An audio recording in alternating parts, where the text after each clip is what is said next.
Chapter 3. Who Moved the Ground? The birds did not stop their spiraling over the city as Cal approached. For every one that flew off, another 3 or 4 joined the throng. The phenomenon had not gone unnoticed. People stood on the pavement and on doorsteps, hands shading their eyes from the glare of the sky, and stared heavenwards. Opinions were everywhere ventured as to the reason for this congregation. Cal didn't stop to offer his, but threaded his way through the maze of streets, on occasion having to double back and find a new route, but by degrees getting closer to the hub. And now, as he approached, it became apparent that his first theory had been incorrect. The birds were not feeding.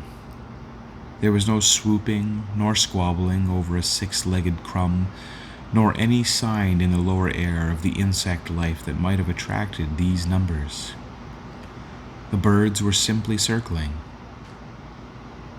Some of the smaller species, sparrows and finches, had tired of flying and now lined rooftops and fences, leaving their larger brethren, carrion crows, magpies, gulls, to occupy the heights. There was no scarcity of pigeons here either, the wild variety banking and wheeling in flocks of 50 or more, their shadows rippling across the rooftops. There were some domesticated birds too, doubtless escapees like 33, canaries and budgeriars, birds called from their millet and their bells by whatever force had summoned the others. For these birds, being here was effectively suicide, though their fellows were at present too excited by this ritual to take note of the pets in their midst. They would not be so indifferent when the circling spell no longer bound them. They would be cruel and quick. They'd fall on the canaries and the budgies and peck out their eyes, killing them for the crime of being tamed. But for now, the Parliament was at peace. It mounted the air, higher, ever higher, busying the sky. The pursuit of this spectacle had led Cal to a part of the city he'd seldom explored. Here, the plain, square houses of the council estates gave way to a forlorn and eerie no-man's land, where streets of once fine 3-story terraced houses still stood, inexplicably preserved from the bulldozer, surrounded by areas leveled in expectation of a boom time that had never come, islands in a dust sea. It was one of these streets, Rue Street, the sign read, that seemed the point over which the flocks were focused. There were more sizable assemblies of exhausted birds here than in any of the adjacent streets. They twittered and preened themselves on the caves and chimney tops and television aerials. Cal scanned the sky and roof alike, making his way along Rue Street as he did so. And there, 1,000 to 1 chance, he caught sight of his bird. A solitary pigeon dividing a cloud of sparrows. Years of watching the sky, waiting for pigeons to return from races, had given him an eagle eye. He could recognize a particular bird by a dozen idiosyncrasies in its flight pattern. He had found 33, no doubt of it. But even as he watched, the bird disappeared behind the roofs of Rue Street. He gave chase afresh, finding a narrow alley which cut between the terraced houses halfway along the road and led on to the larger alley that ran behind the row. It had not been well kept. Piles of household refuse had been dumped along its length. Orphan dustbins overturned, their contents scattered. But 20 yards from where he stood, there was work going on. 2 removal men were maneuvering an armchair out of the yard behind one of the houses, while a third stared up at the birds. Several hundred were assembled on the yard walls and window sills and railings. Cal wandered along the alley, scrutinizing this assembly for pigeons. He found a dozen or more amongst the multitude, but not the one he sought. "What do you make of it?" He had come within 10 yards of the removal men, and one of them, the idler, was addressing the question to him. "I don't know," he answered honestly. "Maybe they're going to migrate," said the younger of the 2 armchair carriers, letting drop his half of the burden and staring up at the sky. "Don't be an idiot, Shane," said the other man, a West Indian. His name, Gidgeon, was emblazoned on the back of his overalls. "Why'd they migrate in the middle of the fucking summer?" "Too hot," was the idler's reply. "That's what it is. Too fucking hot. It's cooking their brains up there." Gidgeon had now put down his half of the armchair and was leaned against the back of the yard wall, applying a flame to the half-spent cigarette he'd fished from his top pocket. "Wouldn't be bad, would it?" he mused. "Being a bird, getting your end away all spring, then fucking off to the south of France as soon as you get a chill on your bollocks." "They don't live long," said Cal. "Do they not?" said Gidgeon, drawing on his cigarette. He shrugged. "Short and sweet," he said. "That'd suit me." Shane plucked at the half-dozen blonde hairs of his would-be mustache. "You know something about birds, do ya?" he said to Cal. "Only pigeons." "Race 'em, do you?" "Once in a while." "Me brother-in-law keeps whippets," said the third man, the idler. He looked at Cal as though this coincidence verged on the miraculous, and he would now fuel hours of debate. But all Cal could think of to say was, "Dogs." "That's right," said the other man, delighted they were of one accord on the issue. "He's got 5. Only one died." "Pity," said Cal. "Not really. It was fucking blind in one eye and couldn't see in the other." The man guffawed at this observation, which promptly brought the exchange to a dead halt. Cal turned his attention back to the birds, and he grinned to see, there, on the upper window ledge of the house, his bird. "I see him," he said. Gidgeon followed his gaze. "What's that, then?" "My pigeon. He escaped. There, in the middle of the sill. See him?" All 3 now looked. "Worth something, is he?" said the idler. "Trust you, Bazo," Shane commented. "Just asking," Bazo replied. "He's won prizes," said Cal with some pride. He was keeping his eyes glued to 33, but the pigeon showed no signs of wanting to fly, just preened his wing feathers, and once in a while turned a beady eye up to the sky. "Stay there," Cal told the bird under his breath. "Don't move." Then, to Gidgeon, "Is it all right if I go in? Try and catch him?" "Help yourself. The old girl who's had the house is being carted off to hospital. We're taking the furniture to pay her bills." Cal ducked through into the yard, negotiating the bric-a-brac the trio had dumped there, and went into the house. It was a shambles inside. If the occupant had ever owned anything of substance, it had long since been removed. The few pictures still hanging were worthless. The furniture was old, but not old enough to have come back into fashion. The rugs, cushions, and curtains so aged that they were fit only for the incinerator. The walls and ceilings were stained by many years accrual of smoke, its source the candles that sat on every shelf and sill, stalactites of yellowed wax depending from them.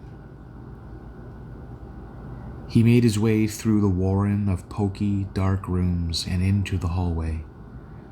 The scene was just as dispiriting there. The brown linoleum, rucked up and torn, and everywhere the pervasive smell of must and dust and creeping rot. She was well out of this squalid place, Cal thought, wherever she was. Better off in hospital, where at least the sheets were dry.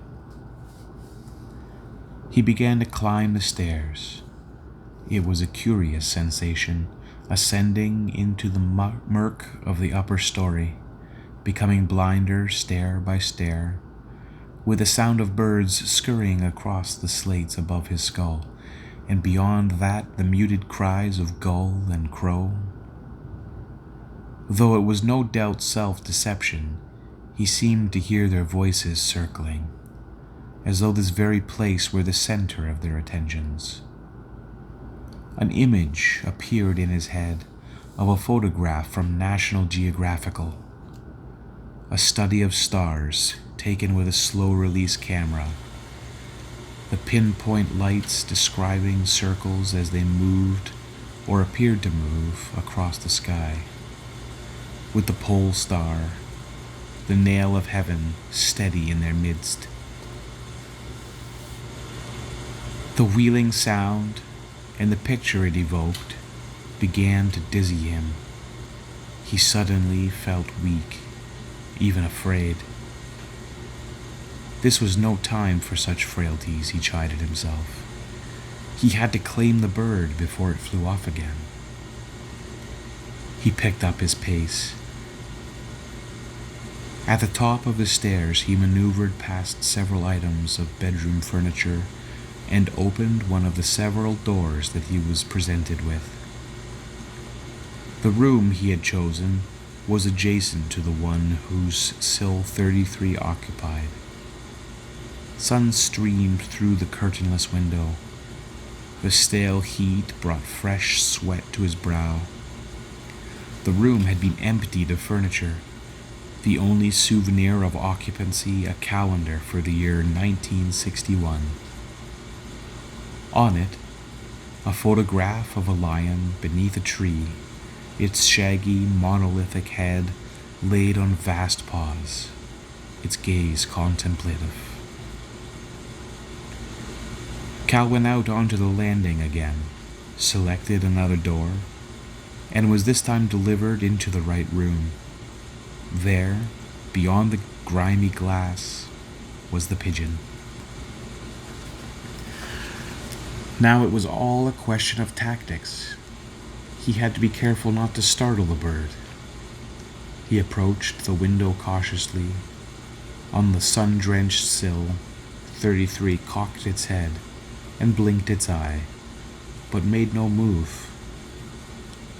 Cal held his breath and put his hands on the frame to haul the window up, but there was no budging it. A quick perusal showed why. The frame had been sealed up years ago, a dozen or more nails driven deep into the wood. A primitive form of crime prevention, but no doubt reassuring to an old woman living alone. From the yard below, he heard Gideon's voice. Peering down, he could just see the trio dragging a large rolled-up carpet out of the house. Gideon giving orders in a ceaseless stream. "To my left, Basil. Left. Don't you know which is left? I'm going left. Not your left, you idiot. My left." The bird on the sill was undisturbed by this commotion.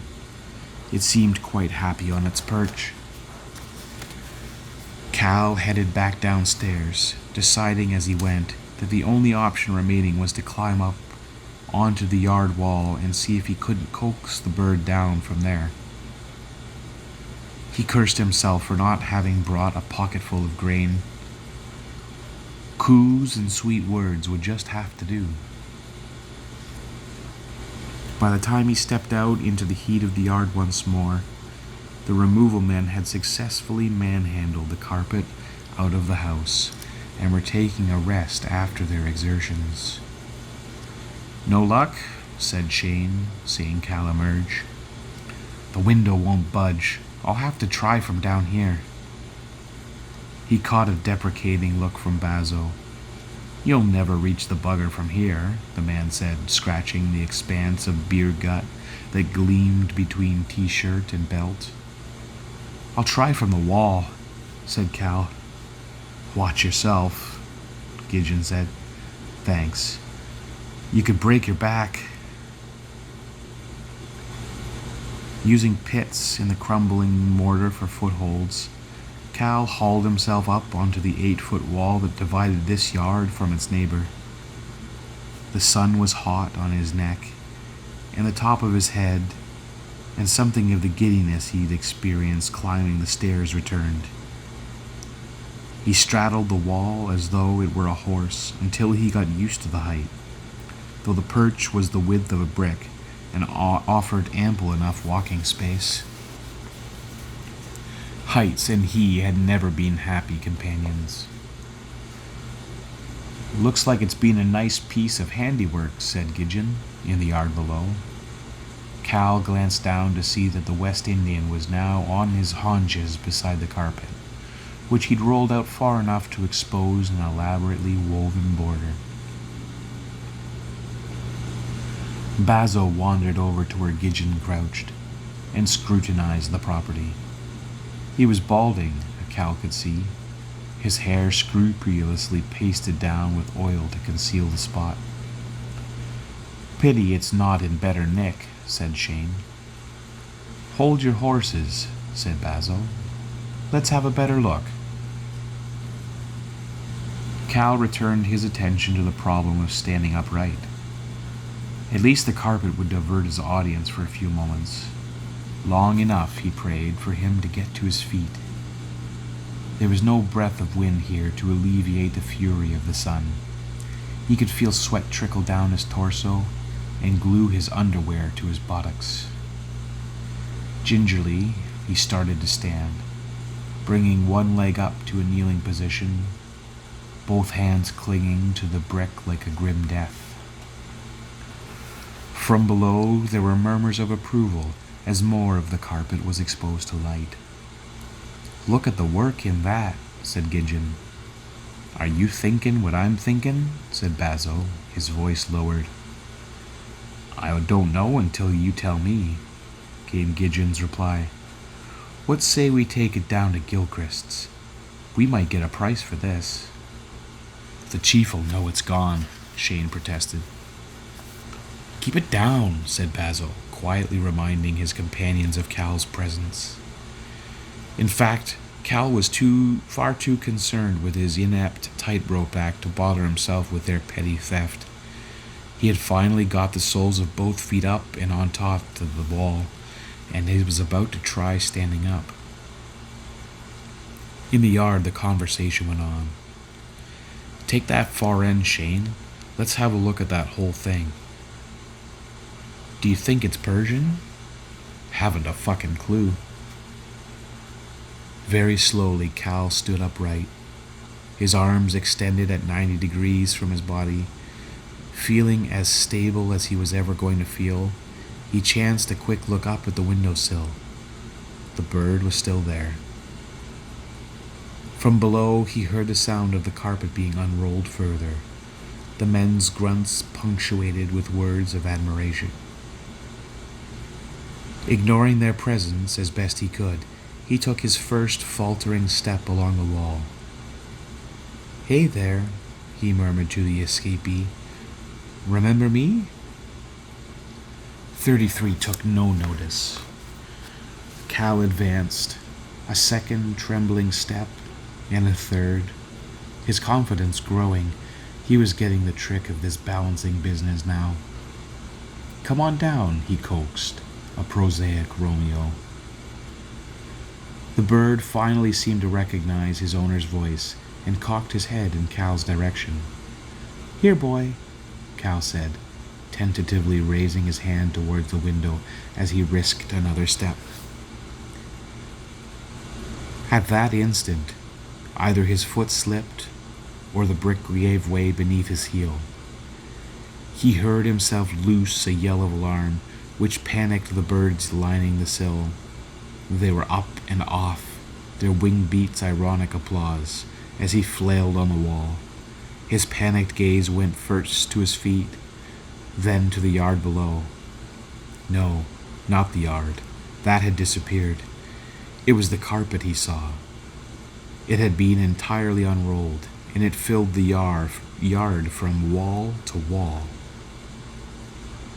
What happened next occupied mere seconds, but either his mind was lightning fast or the moments played truant, for it seemed he had all the time he needed.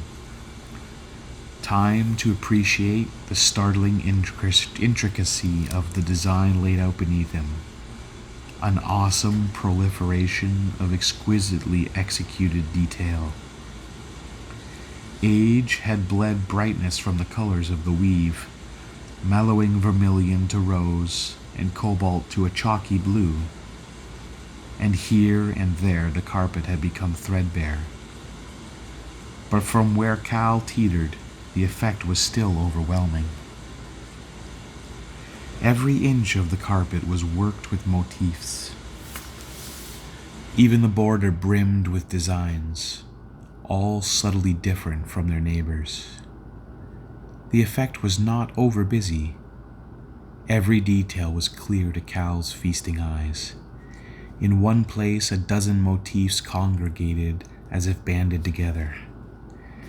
In another, they stood apart like rival siblings. Some kept their station along the borders, others spilled into the main field as if eager to join the teeming throng there.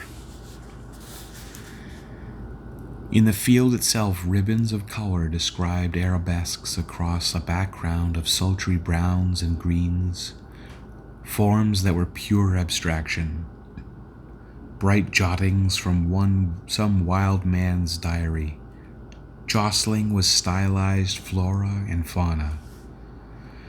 But this complexity paled beside the center of the carpet, a huge medallion, its colors as various as a summer garden, into which 100 subtle geometries had been cunningly woven, so that the eye could read each pattern as flower or theorem, order or turmoil, and find each choice echoed somewhere in the grand design. He saw all of this in one prodigious glance. In his second, the vision laid before him began to change. From the corner of his eye, he registered that the rest of the world, the yard and the men who'd occupied it, the houses, the wall he'd been toppling from, all were winking out of existence.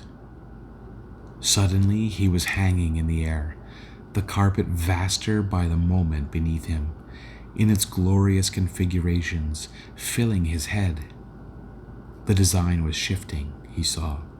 The knots were restless, trembling to slip themselves, and the colors seemed to be merging into each other, new forms springing from this marriage of dyes. Implausible as it seemed, the carpet was coming to life. A landscape, or rather a confusion of landscapes thrown together in fabulous disarray, was emerging from the warp and the weft. Was that not a mountain he could see below him, pressing its head up through a cloud of color? And was that not a river? And could he not hear its roar as it fell in white water torrents into a shadowed gorge? There was a world below him. And he was suddenly a bird, a wingless bird hovering for a breathless instant on a balmy, sweet-scented wind, sole witness to the miracle sleeping below. There was more to claim his eye with every thump of his heart. A lake with myriad islands dotting its placid waters like breaching whales. A dappled quilt of fields, their grasses and grains swept by the same tides of air that kept him aloft. Velvet woodland creeping up the sleek flank of a hill, on whose pinnacle a watchtower perched, sun and cloud shadow drifting across its white walls. There were other signs of habitation too, though nothing of the people themselves. A cluster of dwellings hugging a river bend, several houses beetling along the edge of a cliff, tempting gravity, and a town too, laid out in a city planner's nightmare, half its streets hopelessly serpentine, the other half cul-de-sacs.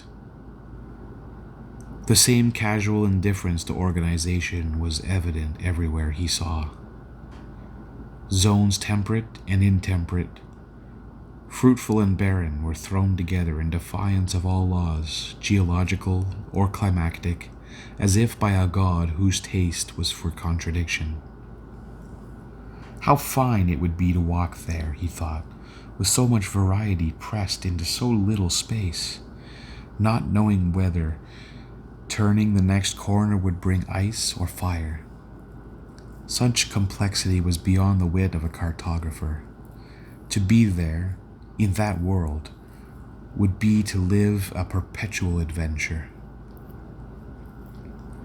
And at the center of this burgeoning province, perhaps the most awesome sight of all, a mass of slate-colored cloud, the innards of which were in perpetual spiraling motion.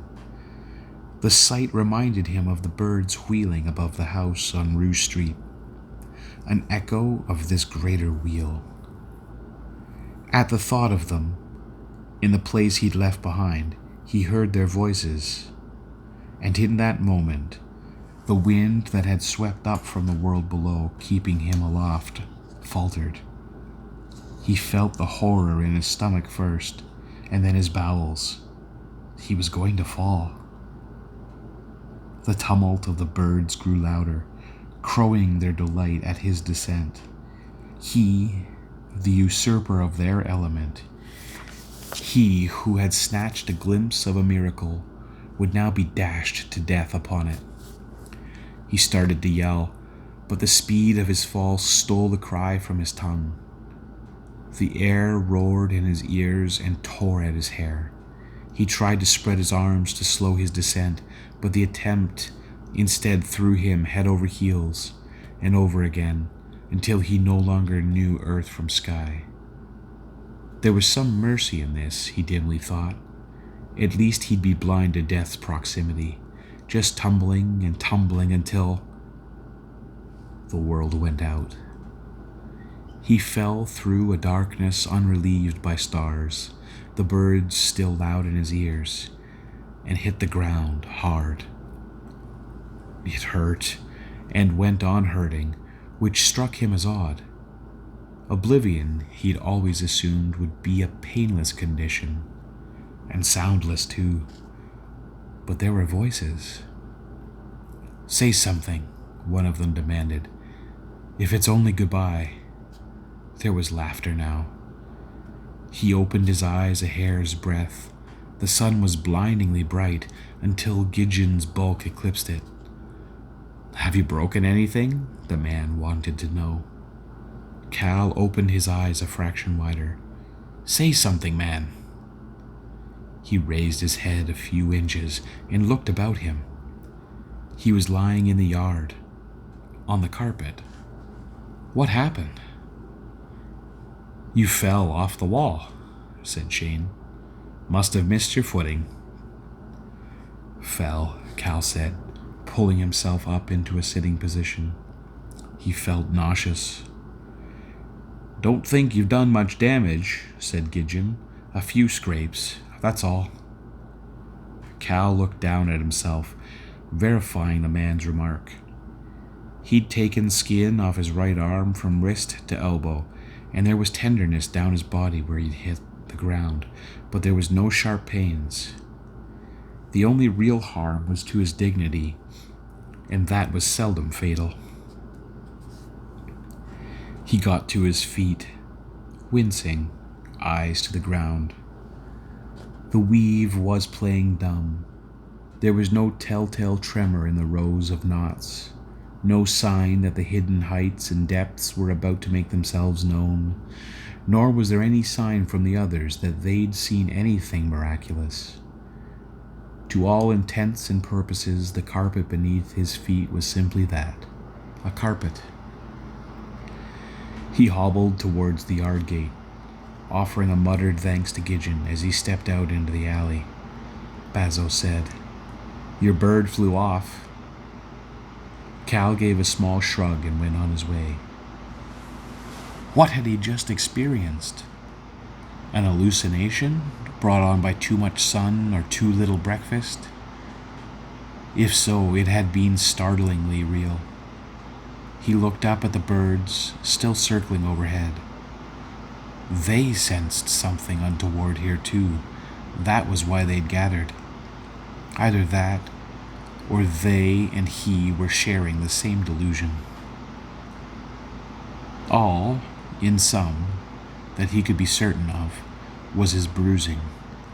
That and the fact that though he was standing no more than 2 miles from his father's house, in the city in which he'd spent his entire life, he felt as homesick as a lost child.